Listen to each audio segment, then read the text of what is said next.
Welcome everybody. And first of all, Mario, thanks for making the time. Yeah, thank you. I'm excited to be here and grateful that people are interested in chatting about this stuff. Well, totally. Well, I think a lot of folks are interested because you did a very bold thing, which is you've left your job in venture capital to pursue the Generalist, your newsletter, full time. And I think it was about 2 or 3 weeks ago when you really went public with a lot of your thinking behind the business model behind a new newsletter business and a kind of modern internet first media company, really. And so on today's call, we're just going to go deep into how Mario is thinking about growing his own newsletter and some of the progress that he's made so far, while also being extremely transparent with kind of every step of the journey and really sharing, frankly, every important part of his journey building a brand new modern media company. So super excited to be chatting with Mario. And Mario, I think if you're up for it, you can take the floor and share your screen and run us through the top secret master plan, and then we'll go from there. Oh, you can see this, right? Looks great. Excellent. Okay, cool. So I guess first off, why did I want to create a deck for this is maybe an interesting question. I think part of it is just because I have been living in decks for the past couple of years as, in the venture capital world. I've started to feel like they're a good storytelling unit. And having seen enough of them, I think there is something to be said for like lining up your thoughts in that way. So I did this mostly for myself. And as I got into it, I started to realize that maybe it was a good external storytelling tool for where things were going. So didn't necessarily start out that way. For whatever reason, I am obsessed with this color green, and I can't find a logo that I like better. And so I was like, this is just going to be it. And then here, I'll do a present mode maybe. Idea to IPO. This was also kind of a tricky framing. I think the tough part about calling your newsletter the Generalist is that no one necessarily knows what it does. There's some other great writers out there. FinTech Today. Everyone knows what FinTech Today can be about. Out of pocket. I mean, maybe a little bit more abstract, but still, if you're like in healthcare, pretty clear what it might be about. So coming up with idea to IPO was like one of those moments where I was like, thank goodness, like I have a framing that I can tell people in one line that makes sense, because I could tell sometimes when I would talk to people about it and I explained all the different pieces, their eyes would sort of glaze over. But when I tried this once or twice in a call, someone would be like, oh yeah, that makes total sense. So strange what a framing can do. This is the goal, be the most interesting thing in your inbox. I just think that it's becoming more and more competitive, and I'm sure I'll fail more weeks than most, but that's the aspiration. Why would you do this? Again, this was, for a little bit, an attempt to convince myself of why this, you described this as a bold decision. There are less kind words you might use as well. Foolish. This is really just a little bit about me. Before the Generalist, I spent the sort of last 7-8 years writing a novel, where I would get up in the morning, write for an hour, and stop. And as part of some writing workshops for fiction and things like that, but never really shared anything publicly. And so starting the Generalist was really the first time I started to do that. So although it I think to folks who maybe are just getting to know me might not be so obvious why I would want to go all in on writing, for folks that have known me for the last 10 years, it's been a big part of my life. The opportunity. So I had actually written about this a couple weeks earlier, which came in handy. Basically, people are consuming media at an increasing rate. Obviously, there's a sort of a trade-off between traditional and digital, but also the total amount is increasing. And this is something that I've heard some people push back against. I've asked for sources but at least the sources that I can find suggest that people are increasingly willing to pay for content.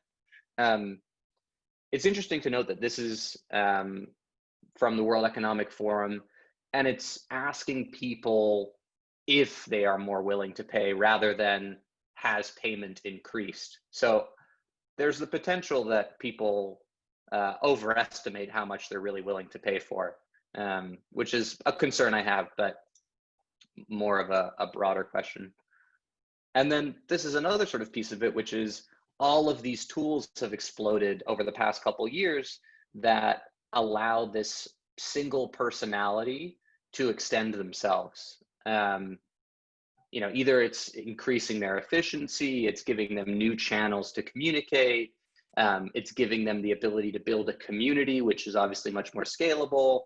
So all of those things also, I think, are pretty critical. And you can see that now with just the amount of chatter there is on Twitter, for example, around the creator economy from VCs. Like, so many VCs are trying to find places to put capital into this space right now. There are some examples of writers monetizing at scale. A friend of mine, when he saw this slide, was like, okay, but clearly you should be starting to do podcasting early, right? Like, look, be a VC for a second and look at this and tell me what's your mistake is. Which was a really good point. So that's something I have to think about. I don't think that's as natural a forum for me, but you can see clearly that at least at the upper limits, there's more money in podcasting. This was a fun way to shout out people that I have gotten to work with and collaborate with. Also from a pragmatic perspective, it's a great way, or I thought it was a good way to build support on launch day. By calling folks out, I think people were then more willing to share and get behind it themselves. I also do think it's true that there's been this weird wave of sort of solo practitioners. And I definitely don't think I would be trying to go full steam on this if I hadn't talked to Dan Schipper from Everything, for example, and like heard how they're doing so well and sort of gotten a sense for their model, and a few other folks on this list. So that was definitely helpful for me. And just a quick clarifying question there. Are those all folks that are actively kind of helping you with the Generalist? Or are those just a lot of the writers who you particularly admire who helped you, chase this opportunity further? Yeah, some are, I'm trying to figure out how to go back. Some are folks I've collaborated with. Some are folks I admire. I guess I don't know actually Lenny or Drew, but just seems like they're doing great work. And yeah, certainly plenty of the other people on the list have been like helpful, whether they know it or not, just like chatting or collaborating. This is, I still think, arguably my weakest slide. Trying to explain something so like broad and nebulous in one slide, I don't think I did a great job here. This is as close as I could get it, which is that like I really want the Generalist to be a recognition of the fact that like everyone has to have fluid intellect these days because technology's moving too quickly. But I think I'll keep having to hone this message over time. This is as low-key as I could get it. Thoughtful analysis, curated community. Above all, I have to write interesting stuff that people want to read, otherwise it's not going to work. And curated community is the way to really add value outside of that, I think, and also feed it. I think that's one of the things that I've found really interesting, particularly with RFS and the S1 Club, which I'll chat about, is how much of the content is now being driven by the community rather than folks just reading something and commenting on it. They're now starting to ask for what they want. Thoughtful analysis. If I fuck this up, nothing's going to work. And then here's sort of like the series of newsletters that I am starting with, at least. So RFS 100 is basically sharing 10 startup ideas every week as a season of 100 ideas. And really the idea there is for people who are thinking about building their next step to get inspiration. In flight is like a little further on that journey. It's people that have built a product and are looking for those first true believers, the first users that are going to help them define what the product becomes. So it shares new products, and then it gives readers the chance to be in the closed beta, on the condition that they're excited to be helpful. The prologue is asking entrepreneurs what came before their big break. I think a lot of the time Silicon Valley has this model of like the overnight success, but it's almost never true, right? Like I think the canonical example of this is the app TBH, which sold to Facebook. It like just tore through the App Store ranks over a period of like a month, and then sold to Facebook for 300 million, I think. Certainly above 100 million. And everyone was like, where did this thing come from? How did this blow up? These guys who are suddenly overnight uber wealthy. But then the founders were like, yeah, except we've been playing around with social apps for like 12 years trying to get something going here. And for the last 6, we've been doing some iteration of this idea that hasn't worked. And the more entrepreneurs that I met in VC, the more I have found that to be true. People just, very rare that someone just emerges from nowhere to become a billionaire. The miss is sort of like again, an interview series asking investors what's the worst miss they had as an investor, essentially their anti-portfolio. So, last week there was an article about an investor who missed Robinhood and Plaid, and he sort of talked through why that happened, and what the mistakes were made. And I just think that's sort of fun. Venture investors are famous for congratulating themselves. I think it's good that we also hopefully sometimes force ourselves to be a little introspective. The weekly briefing is really just an essay from me every Sunday about some tech topic that I think is interesting. And then the last piece is the S1 Club, which is an analysis of an S1 filing, which is the filing that companies make before they IPO. So those are the different things. And sorry, just really quick there. So I love how clearly those tie into your framing of like idea to IPO, right? I think that's just like super crystal clear. I'm curious if you're imagining each of these as kind of a bundled standalone, like a bundle of standalone publications where eventually other writers might be producing most of the content. How are you kind of thinking of maintaining so many different kind of offerings? Yeah, it's a good question, and one I'm thinking through a lot at the moment, because as we talked about before we sort of went live here, the S1 Club, for example, has just burst into flames as all of these filings have dropped over the last week. And so suddenly from like being pretty confident I could execute on all of these things, I'm like, oof, this is going to really be tough. But I think the short answer is I hope that people sign up more and more through the Generalist, which gives them access to all of these things, but you can sort of curate them. So, you might not be interested in public filings, so you don't get those emails, but you are very interested in RFS 100 and in-flight. And I think my hope is that there will be some magic in having a community of people that are interested across that spectrum, so that there are some folks that are maybe growth stage investors who are hearing interesting ideas earlier from founders that are just getting off the ground, and vice versa. So no plans to hire for the short term, and gonna see how much I can manage for the time being. So this is just laying it out sort of along that track from idea to IPO. You can see how sort of like I'm roughly thinking of these thematically. So the first two are really for folks looking to build something, I think, looking for inspiration. Next, it's really leveling up by talking to experts, folks who have been there and done something before.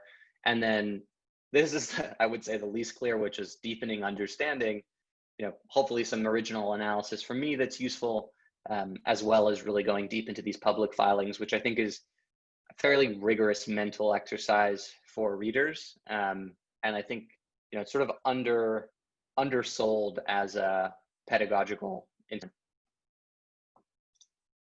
So again, I think I've, talked a fair amount about these,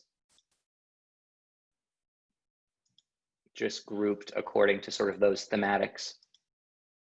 Curated community, as I mentioned, really bullish on this. Nick is, who's on this call, like, knows a ton more about this than me, and I'm going to be leaning on him a lot as I try and build it. We've done some experiments so far. So we have an RFS group in Telegram that's very active, and that's been great. And we also used the public trading app to create an S1 group, and that's less active, but still like surprisingly lively, and people get into the mix.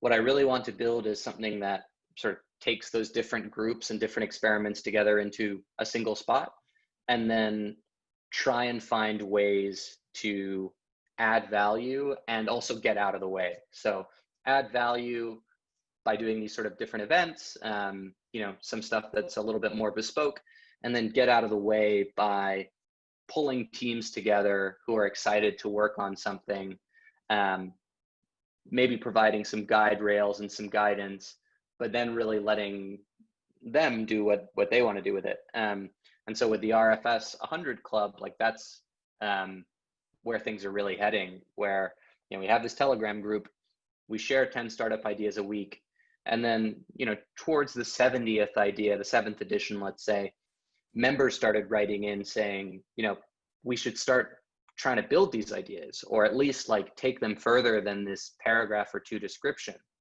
And I'd sort of like vaguely thought about that, but people were really pushing for it. And so it was clear, like, okay, I have to like get out of their way and let them do this. And that's going to take a little bit more work on my end for the short term, but I think in the long run, it unlocks so many interesting opportunities. So we're going to do that over the next couple of weeks with the first idea. And just a quick side note there, is that something you imagine being kind of its own, almost like premium product where folks pay a little bit extra to get to join the community, or would that be kind of any paid reader would have access? So I think I'm going to make the community paid. Folks that are already part of the Telegram and have been like active, I don't want them to feel shortchanged. So I'll offer them a chance to come in for free. But for new folks, I think it should be paid for a couple reasons. One, I just think like the signal to noise ratio could get way out of hand early on if people just pour in because it's free and it's available and it's exciting, and then like you end up having a ratio of contributor to lurker of like 1 to 50. So, and then the second thing is I just think people don't value something if it's free in the same way. And I hope it's a place where like maybe fewer tighter connections are made rather than, a set of dozens of loose connections. And then you can already start to see it happening at the, in the RFS Telegram. People like start to try and use it a little bit too much for marketing, and it starts to lose its value. When people are like, I just did this thing today, like, please upvote. And so I think like putting a few guardrails there is likely to be beneficial. So this is just a little recap of how this began. The first thing I wrote under the Generalist banner was a piece on YC. I was an investor at the time, as I wasn't until very recently, and just felt like there are some parts of the YC model that really are bad for both sides, in particular the manufactured urgency that they sort of inculcate. I had one entrepreneur ask if I could make an investment decision after a 30-minute phone call, which to me was like true lunacy, and a real sign of like top of the market. I think the market's only kept going up in VC. Like, valuations still are rising remarkably. Deals are even more competitive than ever. But anyway, this was an encouraging moment for me because from this one piece, I met a lot of really interesting people. And it was I think, a good example of what sharing public thinking can do. So this has gone up, which is great. Since launch, we're now at about 7,100 subscribers, and open rates have gone up a little bit, which is great. These are really small numbers ultimately. I would have been thrilled with them a year ago, but I'm also aware that like there are people like James Clear who have 850,000 subscribers. So it's just orders and orders of magnitude different. So I'm trying to think a little bit bigger. Along the way, I've convinced some great folks to let me either interview them, get them to collaborate with me. Again, this was like, I think, a nice way to express gratitude to some of those people, as well as hopefully like align them with this new part of the journey. This was my attempt to be as transparent as possible where I think these publications are at the moment. You know, on sort of the like product market fit, pre-post PMF model, like I think RFS has some strong product market fit at this point. You know, by tacking the community on, there was just way more engagement. Signups really didn't take a lot of extra effort from my part. In flight, weirdly, I think, you know, we just launched our first edition. I think that's already actually pretty close to, like, I don't know, I just feel like that one's close. People, the response to it, people really liked it. And I think it's capturing an interesting sort of territory in the market that's good. The prologue and the miss, it's unclear to me yet whether these are going to be like really valuable properties. I find them personally valuable because I get to meet and learn from really impressive people. And so sitting down for an hour with someone who's built a number of really cool companies, I just find myself like thinking about so much of that conversation in the days afterwards. But I'm not 100% sure how differentiated they are versus other tech interviews you read. So TBD there. The weekly briefing has changed the most. It really started as more of a link roundup where I would just say like, here are the great things I read this week. That's like so not differentiated. You know, there's a million places you can read that and people that do it way better than me. Like, am I going to be better at rounding up links than the MIT review? No, they do it every day and they crush, and, you know, they have a whole team behind it. So over time, it's really developed more into essays, think pieces. And for me, I love writing those and find them the hardest to write, but I think it's, again, going to be interesting to see how big a part that plays in like the business aspects, if that's a property that converts. And then S1 Club, I think, again, like there's a core crew of people who really like that. Subscriptions is the way that I'm planning to monetize. It's, again, going to be a really interesting experiment to figure out what people want to pay for, what the levers are for subscription, and what sort of price people think is reasonable. You know, when I shared the $20, $15 to $20 price point that I was going to target here, I had a lot of people who wrote in and said like, great, I'm in whenever you launch it. And then I had maybe 2 or 3 folks write in and say like, look, this is a little expensive for me. If you did it at $5, like I would definitely be in. And also some students who wrote in who were like, look, this is a little expensive for a student. And so I'd like to try and think through that as well. Again, gonna have to play, I think, around with a lot of the different levers of what is free and what isn't, and just learn over time. The other part that I think is an interesting thing to consider is the ebook or course. So I had a chat with Nathan Barry, who's the CEO of ConvertKit, which is the email tool I use. I think he's a really, really clever guy, and really pushed me to think about the different ways to monetize. You know, tech ecosystem is very centered around the subscription model for these newsletters, probably because of the investors that realize subscriptions, get valued much more highly than ad hoc revenue. But, that's maybe not the best way to maximize your earnings. James Clear, again, is a really good example. His newsletter is free. It's read incredibly widely, but in it, he certainly drives you to purchase his book or to join his courses. And anytime he drops a course, almost overnight, he's minting $1 million+. And so, I don't know if he would be able to do that with subscriptions, arguably not. It's also a way to reach some scale, right? Like theoretically, if you create a course, much of it is build once and maintain rather than build, which is really the subscription model. You just have to keep justifying that expense. Here's one idea I had for an ebook.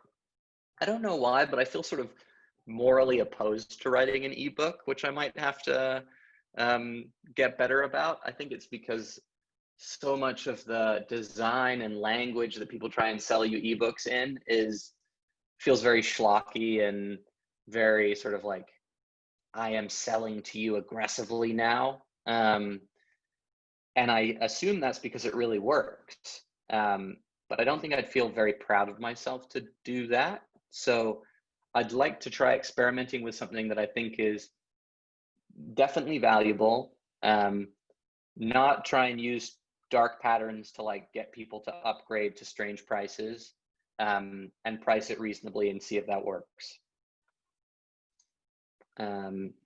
Here was sort of like very back of the envelope cost of living plus cost of operations.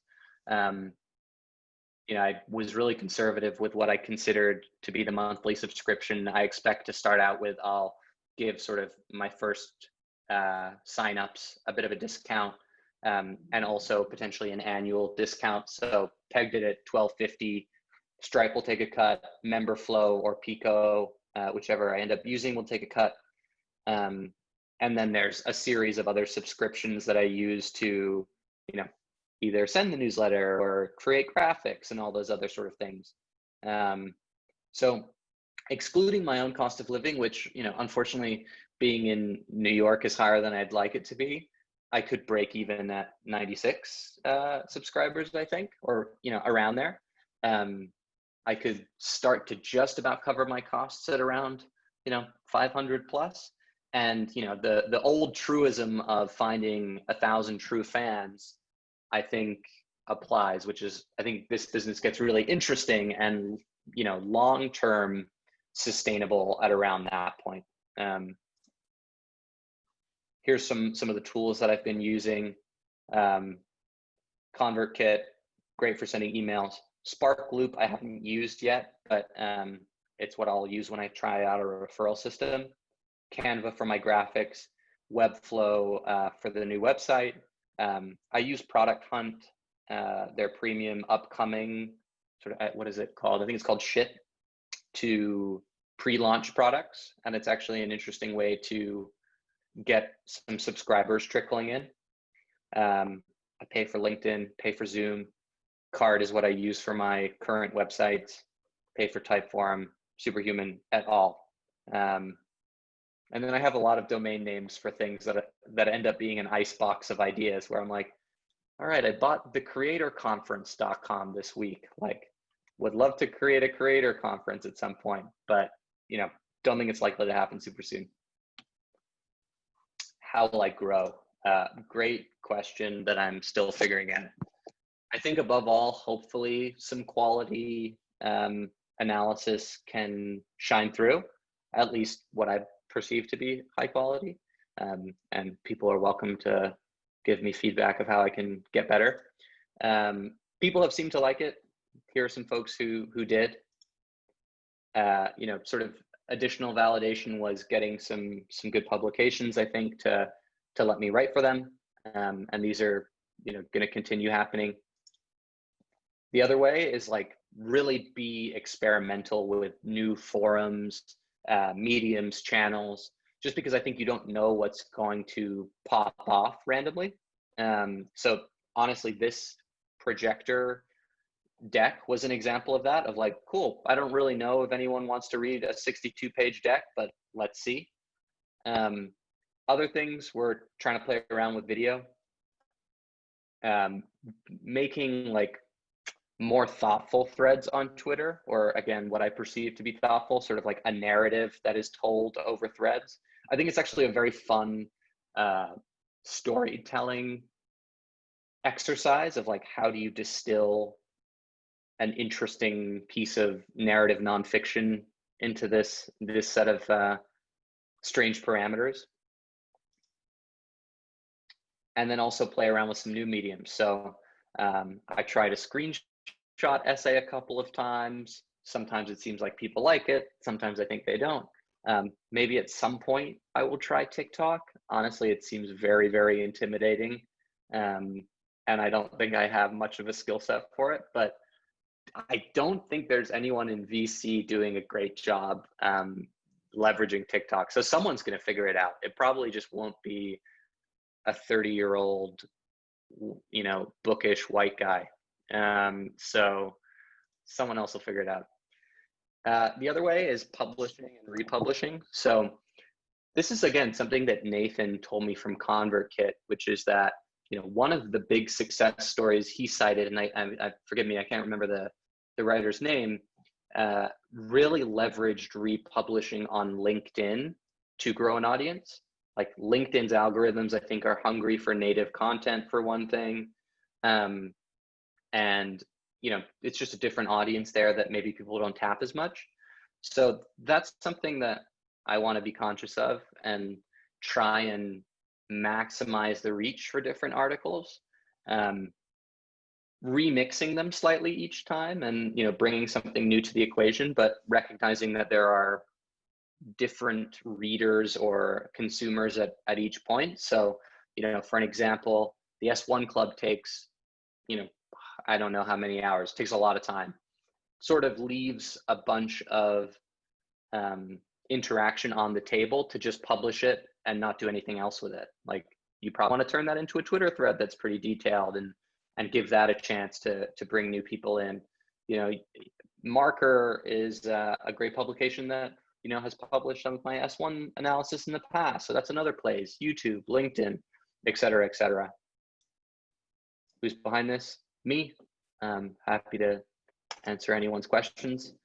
And then a brain trust with Nick himself in the mix, along with some other great folks who have been, one, really helpful, and two, I think will continue to push me and push my thinking.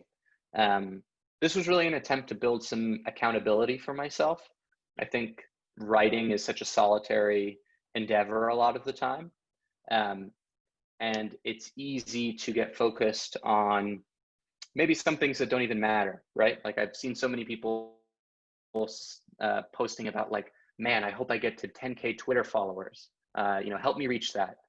I could see myself totally getting sucked into that game, and it would make zero difference for my newsletter. Like, I really am not sure yet whether there is much of a conversion rate from Twitter into my newsletter, for example. It seems much higher on LinkedIn. And ultimately, like, as with any CEO or founder, this is a very, very small business that I'm trying to found, but I think I'll still need advice and support along the way, certainly. So that's been really helpful already. At Charge, the VC that I'm sort of working at in a less formal capacity now, in every investment memo, we write our pre-mortem. So if we invest in a company, we write how this company could die. And so this was sort of my own pre-mortem, like, how is this going to die? I think the way this dies is that I focused too widely, and I never really find someone who's obsessed with what I'm doing. I find a lot of people who like what I'm doing, which could mean that I had a fair amount of subscribers, but maybe few people who are willing to pay or have an audience that's unengaged. And then sort of a secondary part of that is boiling the ocean. Like, by doing all of these different things, am I going to burn out? Am I going to let quality drop off? And if so, then I don't think this works, at least not in the current iteration. Goals, very straightforward. If by the end of the year, not calendar year, but 12 months from now, I can be making rent and still enjoying myself and still growing, that'll be amazing. So these would be good goals for that. Again, growing fast, like, I'm not really sure. It's still too early to know what conversion rate I'm going to have from free to paid. So these numbers may need to be higher or could be lower. Not sure. And then I have some stretch goals here, which, I've had a few friends who have been writing newsletters that are like 8 months in hitting these goals, which I think is super impressive. So it's not impossible, but I think you have to ride your luck and maybe hit a few things really big. Some values that I hope to be able to create with the Generalist. One, building in public, which is what we're here to jam on. I just think there's a huge amount of value in aligning people around your mission. And although there's plenty of people who I think love to maybe be on the snarky side when people try to do anything, I think there's way, way, way more people who are actually very excited and keen to help one way or another. The second value is dialogue over broadcast. Social media a lot of the time is broadcast. Share what you are doing. Maybe someone comments, maybe not. Hopefully the newsletter itself and the community are really a place to discuss. I think that's been a success so far, is that every email I send usually gets quite a lot of people who write in to add something to my thinking, to challenge something, to say something they liked or disliked. And I hope that continues. And then the final piece is really to be a little bit more digressive than I think traditional tech newsletters. So go into some stranger places, riff on stranger things, and not take yourself too seriously. And that's about it. I mean, the only other things are these things that I asked people as part of the launch to do, which is sign up, follow me, introduce me to great people who I can interview, and then when I launch, paying subs to sign up. And that's it. This is perfect. This is a perfect segue because we already have a few questions that are coming in. Oh, good. And Josh, I'm going to start with you, and then Drew, you'll be next. But Josh, if you're able to unmute, I'd love to start with your question. Sure. So earlier you mentioned something about crafting narratives on Twitter. I'd be really interested if you could elaborate more on maybe what is your storytelling technique? What principles do you follow? What, tends to get the most maybe stickiness or gives the most value? Something along those lines.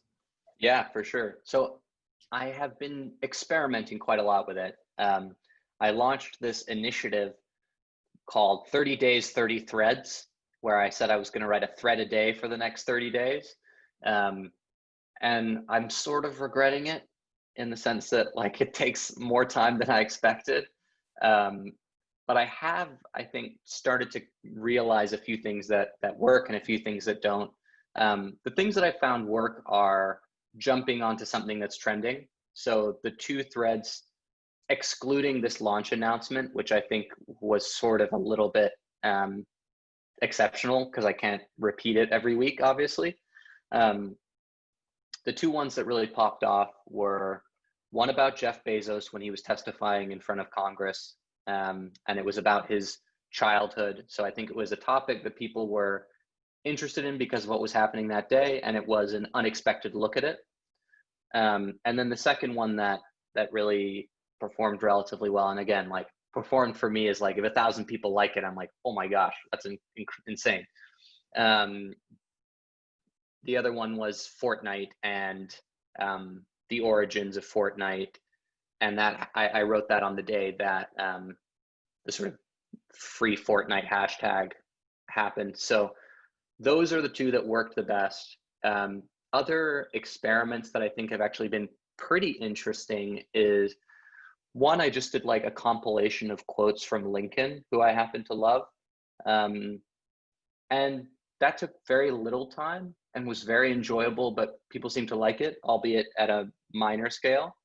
And then the final one is I tried a like Twitter trivia game where I posted like, I think it was 10 questions with multiple choice answers based on some like piece of tech trivia. Like, it was like, what was the original name for the Kindle that was supposed to come out? And that was interesting because the poll themselves got huge engagement. Again, huge. Like 100 people were playing this game and played all the way through, which, for example, if each one of the tweets in a thread got 100 likes, I'd be like, oh, that's great. But very few people like it. They'll play it, but they won't like share it. So those are sort of the three categories of, I would say, minor successes. Awesome. And Drew, I think you're up next. If you're able to unmute, feel free to ask your question. Sure. Can you hear me? Yep. Yep, loud and clear. Awesome. So I'm curious if in any of your modeling, you projected any boost in your own writing skill. So for example, after 500 articles, your writing quality will go up 2x, which will increase revenue by X percent. I know this is fairly common with video, and I'm definitely asking because for myself, I'm in the pursuing quantity to get quality mode at the moment. Honestly, I didn't. It's an interesting question. I wonder what appreciable increase in skill is possible. What's the sort of timeline people use for video, out of curiosity? I've heard it takes approximately 200 videos just to get non-awkward in front of the camera. Okay. I don't know the duration of those videos though, if it's 10 minutes or 20 or an hour. Yeah, I haven't modeled that in. Maybe that will be a nice gift for me at some point, that I can feel myself be markedly better at it one way or another. Yeah, and I was going to, I love that question because Packy, it's funny, he shared on Twitter, like, as you grow, the people who subscribe to your stuff don't know you personally.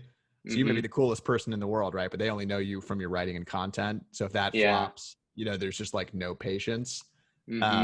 So I love that question because I definitely have a theory that as you grow, you do just have to be consistently really great. Whereas your early fans may have, quite a larger margin of error.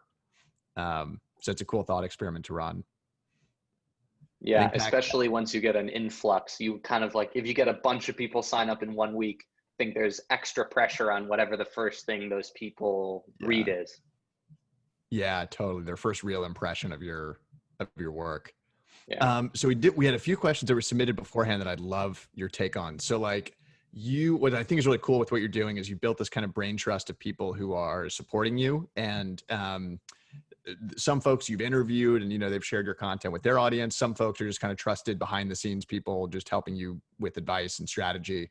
But a lot of these folks kind of write about similar topics and from the outside might actually look kind of like competitive. So I'm curious how you think about that, partnering with what appear to be maybe competitive writers writing about very similar topics. But you've clearly approached it in a much more like, positive some way. So just curious how you think about that relationship. Yeah, I think we're all so tiny that if we are fighting with each other for like this, really small enclave of attention, none of us are going to succeed. Like realistically, this is a movement away from maybe massive media companies. People maybe read a little bit less on, New York Times or Wall Street Journal or TechCrunch or wherever it is because they enjoyed some newsletter.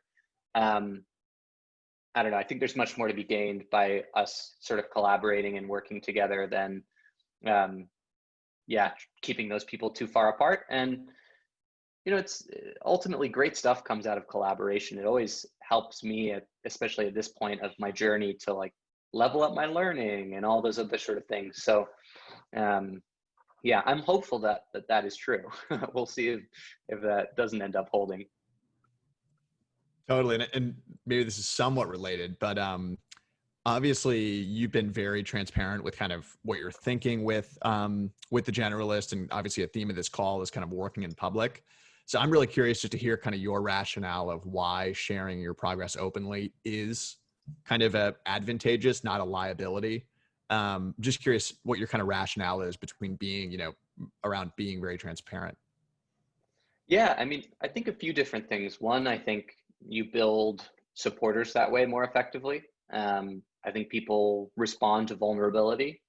And if you're willing to say, I think this is going well, but I think I'm really messing this up.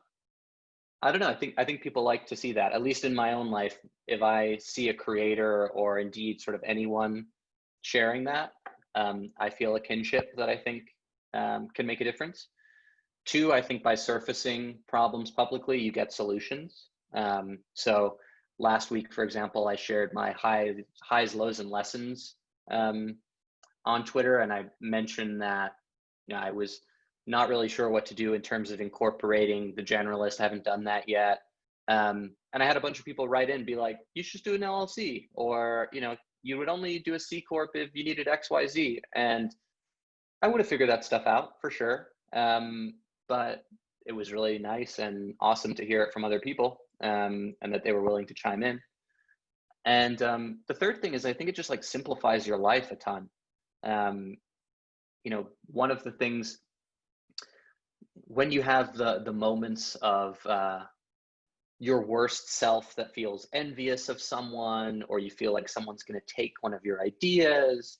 A few people wrote in after I published this and were like, hey, do you mind if I do a version of this newsletter you're doing, but a little different?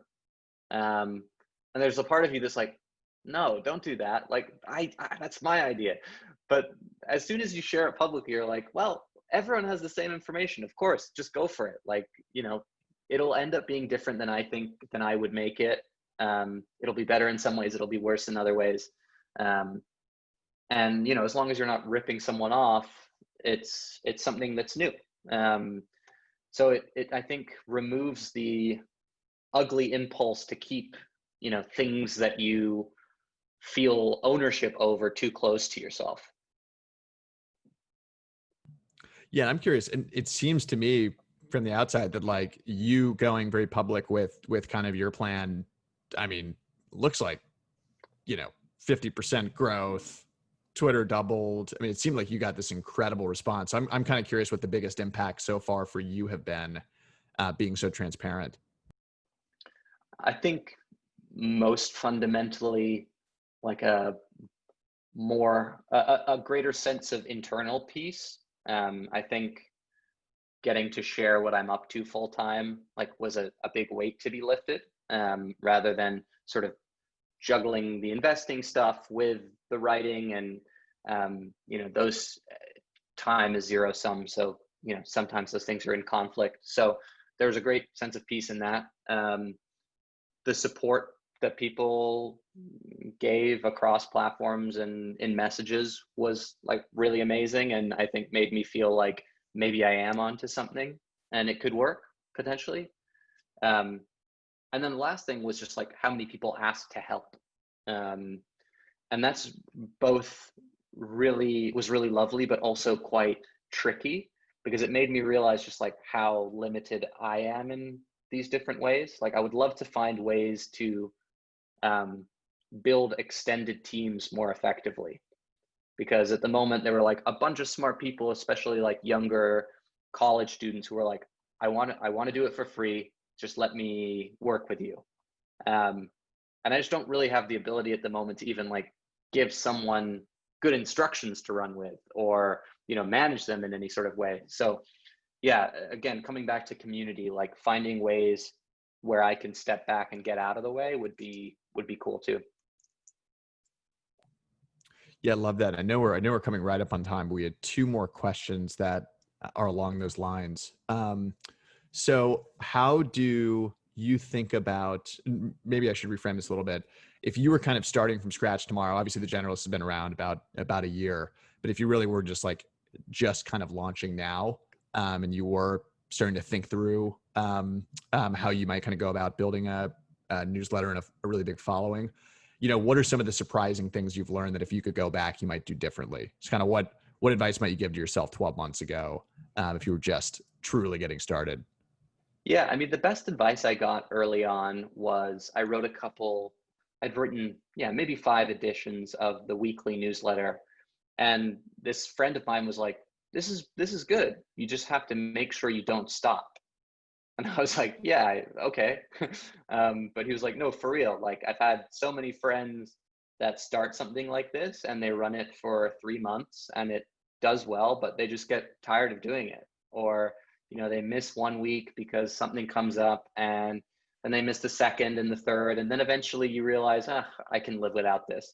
I think just consistency of publishing and sticking with it makes a huge difference, and like separates you from the folks that like are still going to write and share stuff online, but maybe don't want to take it to the level that someone who wants to make it their full-time job would.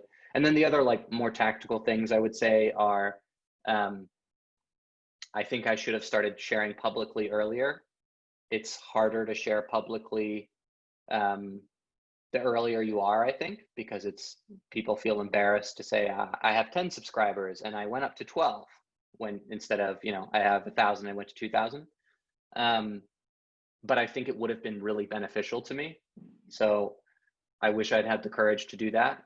And then I think I probably should have started to find ways to monetize earlier, not even from the perspective of like actually making the money, but to learn if people will pay for it. Like, that's still an existential question over all of this, which is like, I could turn it on and have a 1% conversion, and that would really throw the plan into disarray. And then like tooling wise, I like ConvertKit over Substack because it allows you to control your branding a little bit more. And it sets you up to not give away 10% eventually, if you want to monetize. Shots fired. That'll be a controversial opinion. I mean, look, Substack's great. I like it, but that's too much. No, I'm team ConvertKit. I'm a recent convert, and I'm never going back. You are? Nice. Yeah. Cool. Well, amazing. We're right at time. So Mario, I want to thank you for making the time. I have like 10 pages of notes. This is super awesome. I'm now going to just like share all my secrets on Twitter. So get ready. For anybody who does not already follow Mario, there was a slide earlier with his Twitter and newsletter. So go subscribe to the Generalist. We will send out a link with the recording and a link to all of Mario's work after this. And then Compound members who are on the call, our good friend Mario is about to join us. So keep an eye open in Slack. You will see his shining face appearing very soon. And thanks everybody for making the time. And Mario, thank you again for the generosity and transparency. Thanks so much, guys. Really grateful for everyone who showed up. And if I didn't get to any of your questions, like hopefully either just write to me in the Generalist newsletter. I always answer them. Or I'll see you on Compound. Amazing. Cool. Thanks, everybody. Thanks very much. Awesome. See y'all.